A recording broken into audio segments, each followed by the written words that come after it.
यह विश्व ब्रह्मांड चेतना और पदार्थ से मिलकर बना है। पदार्थ संबंधी ज्ञान एवं प्रयोग को भौतिक विज्ञान कहते हैं और चेतना संबंधी तत्व ज्ञान एवं उत्कर्ष की विधि व्यवस्था को अध्यात्म कहते हैं। दोनों के सम्मिश्रण से ही विज्ञान शब्द की समग्रता और सार्थकता सिद्ध होती है। भौतिक विज्ञान का तारतम्य तो अग्नि प्रज्वलन, पशुपालन, कृषि, वस्त्र, निवास, पात्र, औजार आदि के साथ ही चल पड़ा था, पर उसका चरम विकास इस शताब्दी में हुआ है। जितने प्रकार के यंत्र उपकरण, आयुध, रसायन एवं सुविधा साधन प्रस्तुत शताब्दी में विनिर्मित हुए हैं, उतना अतीत में कभी नहीं हुआ था। भौतिक विज्ञान के प्रति जनसाधारण की अभिरुचि में असाधारण रूप से अभिवर्धन हुआ है।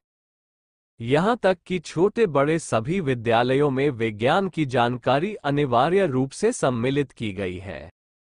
उसे अनुपयुक्त दिशा मिली तो जितना विकास हुआ है उतना विनाश भी हो सकता है। इस संदर्भ में विस्तृत चर्चा इन पंक्तियों में करना अप्रासंगिक होगा। कहाँ ये भर जा रहा है कि इस प्रगतिक्रम में अध्यात्म विज्ञान पिछड़ गया। इसकी वैसी प्रगति नहीं हो सकी जिससे गाड़ी के दो पहिए की तरह, पक्षी के दो पंखों की तरह उनका संतुलन बना रहता है। इस असंतुलन के कारण ही विज्ञान को उद्धत क्रम अपनाने और विनाश लीलाएं रचने का अवसर मिला है। यदि दोनों एक दूसरे का सहयोग करते रहते तो समग्र प्रगति होती और धरती पर स्वर्ग का अवतरण संभव हो गया होता। विज्ञान की मूल प्रकृति यह है कि वह प्रतिपादनों को प्रत्यक्षवाद की कसौटी पर कसता है। इससे कम में न उसे संतोष होता और न समाधान। भौतिक विज्ञान के प्रतिपादन को प्रत्यक्ष की कसौटी पर कसा जा सकता है। तथ्यों की यथार्थता परखने की हर किसी को छूट है। यही कारण है कि उसकी प्रामाणिकता असंदिग्ध मानी गई है। जिसे जिस प्रकार की जितनी आवश्यकता थी उसने उसे निःसंकोच अपनाया भी है। पर अध्यात्म विज्ञान के संबंध में भारी कठिनाई यह है कि उसके प्रतिपादन प्रत्यक्ष की कसौटी पर खरे नहीं उतरते। जो कहा जाता है वह अदृश्य से, परलोक से संबंधित होता है। तर्क, तथ्य, प्रमाण और प्रत्यक्ष के आधार पर उसको विश्वस्त सिद्ध नहीं किया जा सकता। दूसरी कठिनाई ये हुई कि अनेक धर्म संप्रदाय एवं दर्शनों ने उसे एक रूप से नहीं कहा।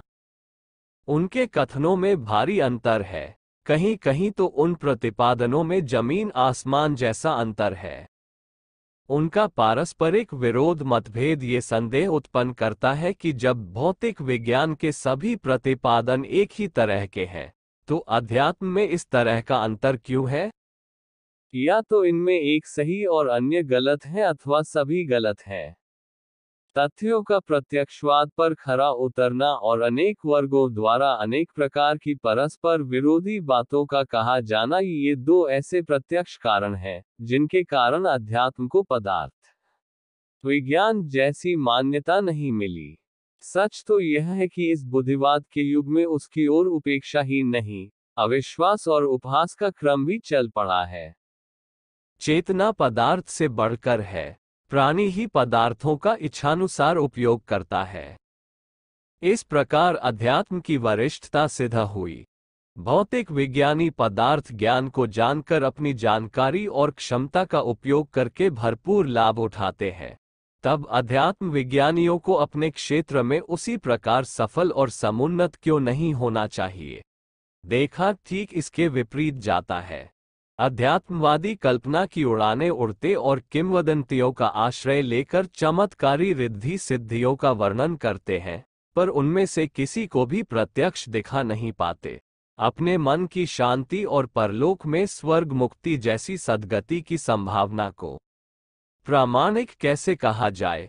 उन्हें मुमान्यता कहकर झुठलाया क्यों नहीं जाए? यह असमंजस ऐसे हैं जिनके कारण विज्ञान का भौतिक पक्ष ही लोगों के गले उतरा और अध्यात्म पक्ष मात्र श्रद्धा या भावुकता के कच्चे धागे पर लटका रहा।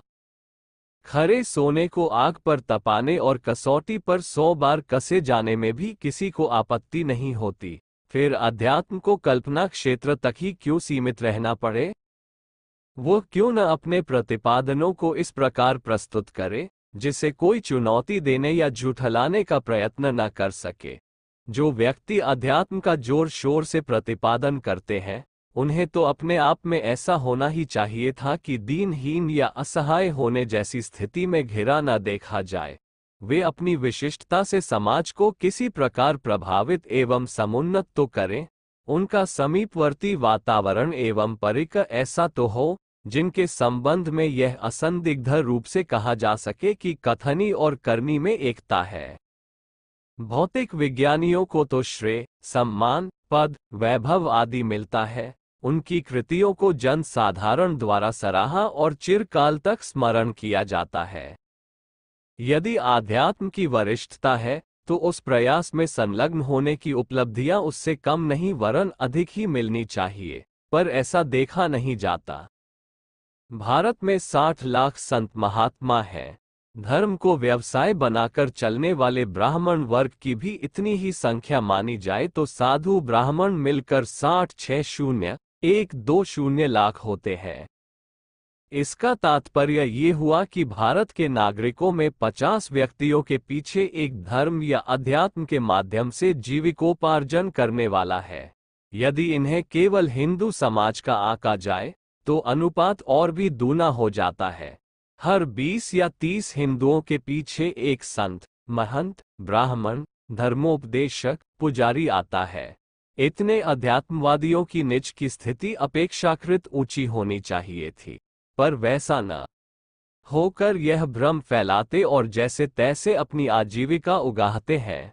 उनकी स्थिति का पर्यवेक्षण किया जाए तो सामान्य नागरिकों की तुलना में स्वास्थ्य, शिक्षा, चरित्र, प्रतिभा, उपयोगिता की दृष्टि से घटिया ही पड़ते हैं।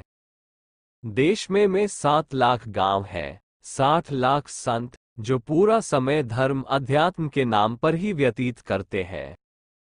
एक गांव पीछे 8.5 संत आते हैं जिनका व्यय भार जनता को ही वहन करना पड़ता है।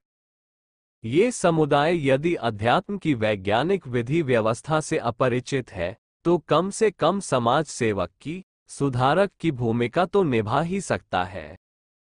इतने से भी प्रौढ़ शिक्षा, वृक्षारोपण, व्यायामशाला, स्वच्छता, सहकारिता, कुरीति उन्मूलन जैसे सरल कार्य तो आसानी से कर सकता है। यदि इतना बन पड़ा होता तो देश की नैतिक, बौद्धिक एवं सामाजिक क्षेत्रों में कायाकल्प जैसी स्थिति उत्पन्न हो गई होती, किंतु इस प्रकार का पर्यवेक्षण करने पर स्थिति निराशाजनक ही दिखती है। जिनके द्वारा सेवा कार्य हो रहे हों और जो देश, धर्म, समाज, संस्कृति के उत्कर्ष के लिए कुछ करते हों, उन सराहनीय संतों की गणना उंगलियों पर गिनने जितनी है। धार्मिक क्षेत्रों में जो प्रवृत्तियां चलती हैं उनमें तीर्थयात्रा, धार्मिक मेले ठेलों, स्नान, प्रतिमा दर्शन, कीर्तन, जागरण, भंडारे तथा दूसरे प्रकार के खर्चीले कर्मकांडों की ही भरमार दिखती है। इन प्रयोजनों में लगी हुई जनशक्ति द्वारा यदि देश की अस्तव्यस्तता और दुर्दशा को समझा गया होता और उनके लिए सुधार कार्यों को अपनाया गया होता तो स्थिति वैसी न रहती जैसी कि आज है। गांजा, भांग, चरस, धूम्रपान की भरमार अंधविश्वासों को बढ़ावा देने वाले क्रियाकृत्य ही इस क्षेत्र में बढ़ावा पाते दिखते हैं। इस पर्यवेक्षण से भौतिक एवं आध्यात्मिक विज्ञानवादियों की कृतियों और उपलब्धियों में भारी अंतर दिखता है।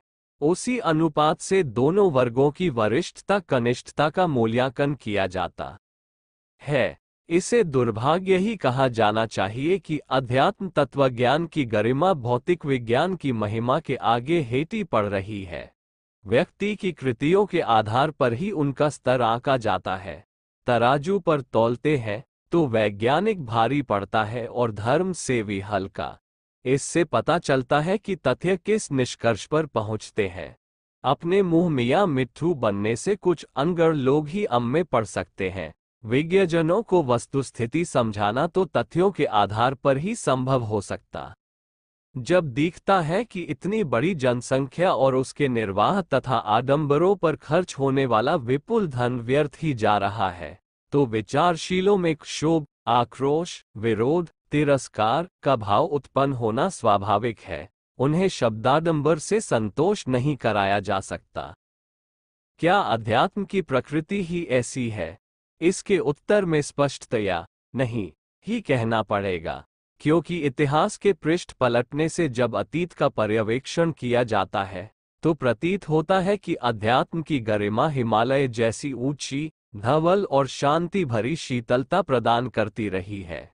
ऋषि मनीषियों की संख्या कम ही थी, तो भी उनमें से प्रत्येक की निजी गरिमा, साधना एवं लोक सेवा ऐसी थी जिसका स्मरण करने मात्र से आज भी हमारा सिर ऊंचा होता है। आत्मविज्ञानी अपने शरीर और मन क्षेत्र को प्रयोगशाला के रूप में प्रयुक्त करते थे और उसमें शोध प्रयास जारी रखते हुए व्यक्तित्व को अगणित विशिष्टताओं से संपन्न करते थे। रिद्धि सिद्धि उनके कर्तलगत होती थी। अपने को तपाकर वे तपस्वी कुंदन जैसे चमकते और बहुमूल्य सिद्ध होते रहे। तत्वज्ञान की दर्शन परक और अध्यात्म की योग प्रयोगों से भरी कृतियां प्रस्तुत करते रहे।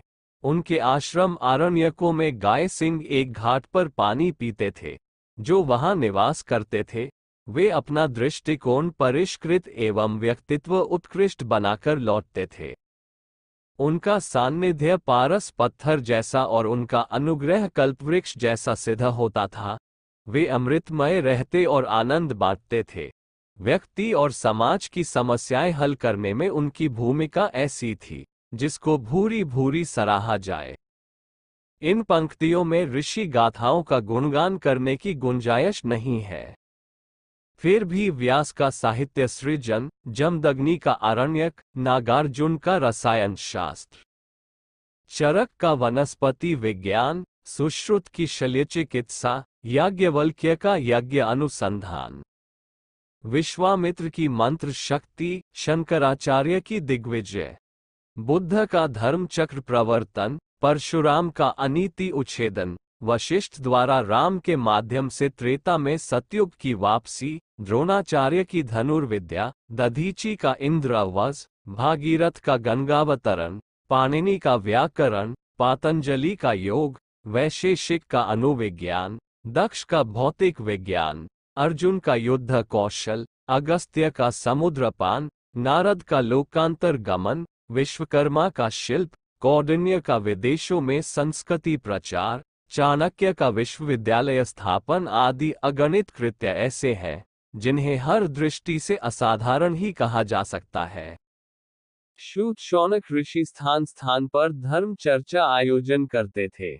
आत्मशक्ति की ऐसी प्रबलता थी जिसने वाल्मीकि अंगुलीमाल जैसों को बदलकर कुछ से कुछ बना दिया। समर्थ रामदास ने स्वतंत्रता आंदोलन की योजना बनाई और शिवाजी, प्रताप, छत्रसाल जैसों के माध्यम से उसे कार्यान्वित कराया। चंद्रगुप्त की सफलताओं का श्रेय चाणक्य को था। कबीर, रैदास जैसे संतों ने ऊंच नीच का भेदभाव मिटाया। परमहंस के शिष्य विवेकानंद ने लड़खड़ाती संस्कृति को पैर टिकाने का अवसर दिया। विरजानंद के शिष्य दयानंद ने पाखंडों के धुर्रे बिखेर दिए। ऐसे थे अनेकों प्रतिभावान अध्यात्मवादी जिनके व्यक्तित्व की गाथा गाने और कर्तृत्व की गाथा गाने वाले तक में रोमांच हो आते। उन्होंने हर्षवर्धन, अशोक, कर्म, हरिश्चंद्र, अश्वपति, चक्रवर्ती भरत जैसों की श्रृंखला खड़ी कर दी थी, जिनका संरक्षण सावित्री, सुकन्या, कुंती, गैंगधारी, अनुसुईया, अरुंधति महिला वर्ग को सच्चे अर्थों में देवी सिद्ध कर सका। ध्रुव, प्रहलाद, लवकुश, अभिमन्यु जैसे बालक कहीं से कहीं जा पहुंचे, जिनकी गौएं राजा दिलीप तक ने चराए, जिसमें प्रवेश पाने के लिए विश्वामित्र, भर्तृहरि जैसों ने अपने राजपाट त्यागे। उस क्षेत्र को साधारण नहीं कहा जा सकता। सामान्य को असामान्य बना देने वाले उस विज्ञान को जाल जंजाल नहीं कहा जा सकता। उनके अजस अनुदान विश्वामित्र को मिले थे। उन्हीं का प्रताप था कि भारत जगत गुरु कहलाया। विशाल भारत के 33 करोड़ नागरिक 33 कोटि ऋषियों में गिने गए। ये ऋषियों द्वारा प्रयुक्त अध्यात्म की परिणतियां हैं। उनके शाप से परीक्षितों को भूमिसात होना पड़ता था।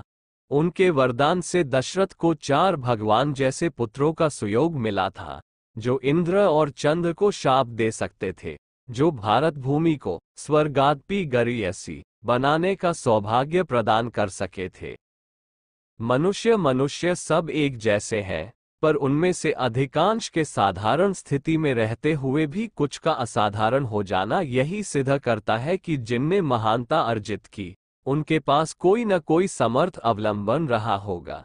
यह अवलंबन और कुछ नहीं मात्र अध्यात्म ही है, जो इसी हाड़ मांस के पुतले को धरती का देवता कहलाने का गौरव प्रदान करता है। यह मात्र कथन ही नहीं है, अध्यात्मवेता वस्तुतः होते भी ऐसे ही है। स्पष्ट है कि आत्मविज्ञान अपने आप में महान है, उसकी क्षमता एवं गरिमा भौतिक विज्ञान से किसी भी प्रकार कम नहीं, वरन बढ़कर ही है। किंतु जब लोग असली हीरा प्राप्त करने में आवश्यक साधन न जुटा सकें और उस ललक को कांच के नकली उपकरणों से पूरा करना चाहें, तो उन्हें अभीष्ट गौरव प्राप्त होने से वंचित ही होना पड़ेगा। आज लोग छुटपुट पूजा पत्री और नाम रटन मात्र से उन लाभों को प्राप्त करना चाहते हैं जो यथार्थता अपनाने वाले को प्राप्त होते हैं। घर छोड़ देने, भिक्षा पर निर्वाह करने, वस्त्र रंगा लेने मात्र से कोई सच्चा अध्यात्मवादी नहीं बन सकता। उसे समूचे जीवन के कण कण में, काया के रोम रोम में, चिंतन की प्रत्येक लहर में अध्यात्म आदर्शों को बसाना पड़ता है। उचित मूल्य पर उचित उपलब्धि हस्तगत होने का सिद्धांत है। इसे छोड़कर पगडंडियों में भटकने वाले थकान, खींच, असफलता और उपहास ही प्राप्त करते हैं।